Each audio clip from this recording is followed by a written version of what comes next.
Assalamualaikum warahmatullahi wabarakatuh. Kaum muslimin, kaum muslimat dimanapun berada, kembali kita dipertemukan oleh Allah SWT dengan takdirnya.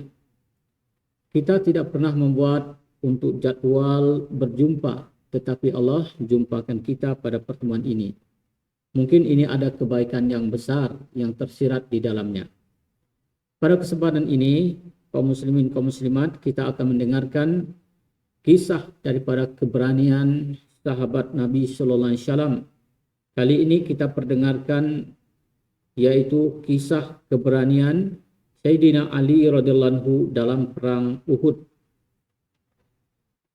Dalam perang Uhud, kaum muslimin sedikit mengalami kekalahan. Sebab utama adalah karena ada satu perintah baginda Rasulullah Sallallahu Alaihi Wasallam yang tidak diamalkan. Di mana perintah itu Nabi perintahkan kepada para sahabat yang menjaga bukit, yaitu bagian tim pemanah. Pada tim pemanah itu agar tidak turun ke bukit apapun yang terjadi. Ketika saat itu mereka melihat orang-orang kafir sudah tunggang langgang dalam kekalahan. Orang-orang kafir kabur dengan berlari ke sana kemari, sehingga para sahabat yang bagian pemanah itu mengira bahwa kekalahan sudah terjadi pada kaum kafir, sehingga kemenangan telah didapat oleh kaum muslimin, sehingga mereka lari turun dari bukit kemudian mengejar daripada harta rampasan. Pada saat itu ternyata harta rampasan yang dikira akan didapat tadi, maka orang-orang kafir balik menyerang dari belakang dan menunggu atau menyerang dari bukit Uhud yang berada di tempat ketinggian, yaitu pada ketinggian yang telah ditetapkan pada gunung Uhud itu, pada tempat para sahabat memegang panah-panahnya. Ketika itu kaum muslimin telah dikepung oleh kaum kafir dari 4 penjuru, sehingga banyak kaum muslimin yang gugur syahid dan sebagian ada yang melarikan diri.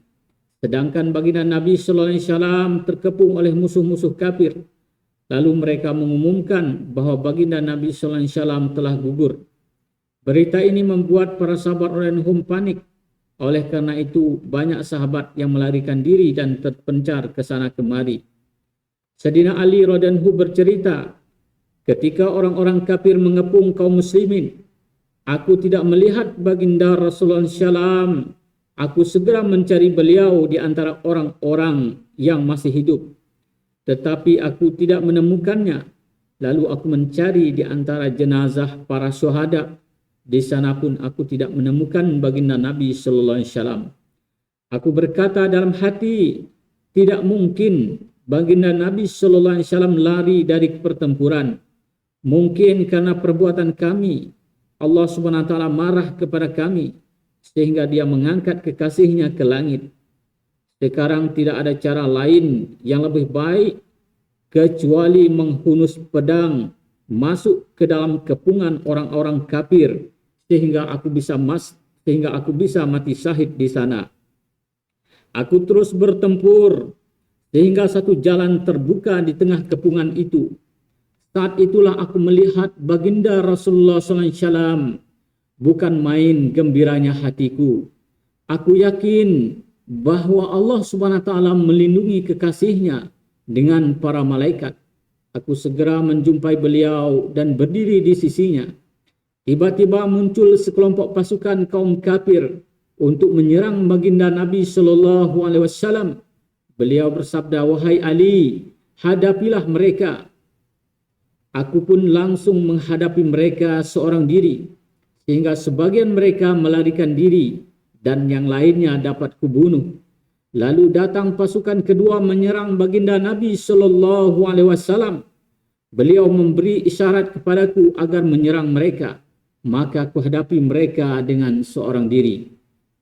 Selain itu, malaikat Jibril alaihissalam datang memuji keberanian dan pembelaan Sayyidina Ali radhiyallahu anhu.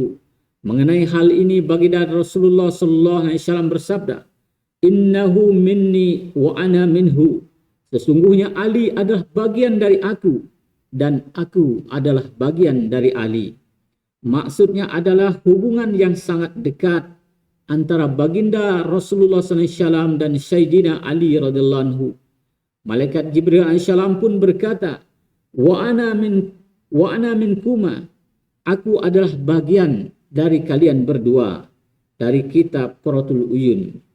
Faidah, lihatlah betapa beraninya Sayyidina Ali radhiyallahu anhu. Ia seorang diri merengsek ke tengah sekelompok pasukan kaum kafir setelah tidak menemukan baginda Rasulullah SAW. Dari satu sisi terlihat bagaimana ketulusan cintanya terhadap baginda Rasulullah SAW. Di sisi lain, ia mencontohkan bagaimana keberanian yang sempurna. Hadirin, itulah kisah daripada Sayyidina Ali radhiyallahu anhu merengsek ke dalam medan pertempuran, melihat Nabi SAW tidak dijumpai ketika terjadi kekalahan pada perang Uhud. Hadirin, maka hendaklah kita menjadi iktibar, hendaklah kita berkorban juga sungguh-sungguh untuk agama kita. Sekarang Rasulullah SAW tidak ada, sekurang-kurangnya kita mengamalkan perintah-perintah beliau, sunnah-sunnah beliau. Begitulah yang terdapat dalam kisah Hayatus Sahabah karangan daripada Syekh, yaitu Syekhul Hadis Maulana Muhammad Zakaria Al-Kandahlawi rahmatullah alaih. Semoga menjadi iktibar bagi kita dan kita niat untuk amal dan sampaikan. Subhanallah wa bihamdihi, subhanallahumma wa bihamdika, asyhadu an la ilaha illa anta, astaghfiruka wa atubu ilaik. Assalamualaikum warahmatullahi wabarakatuh.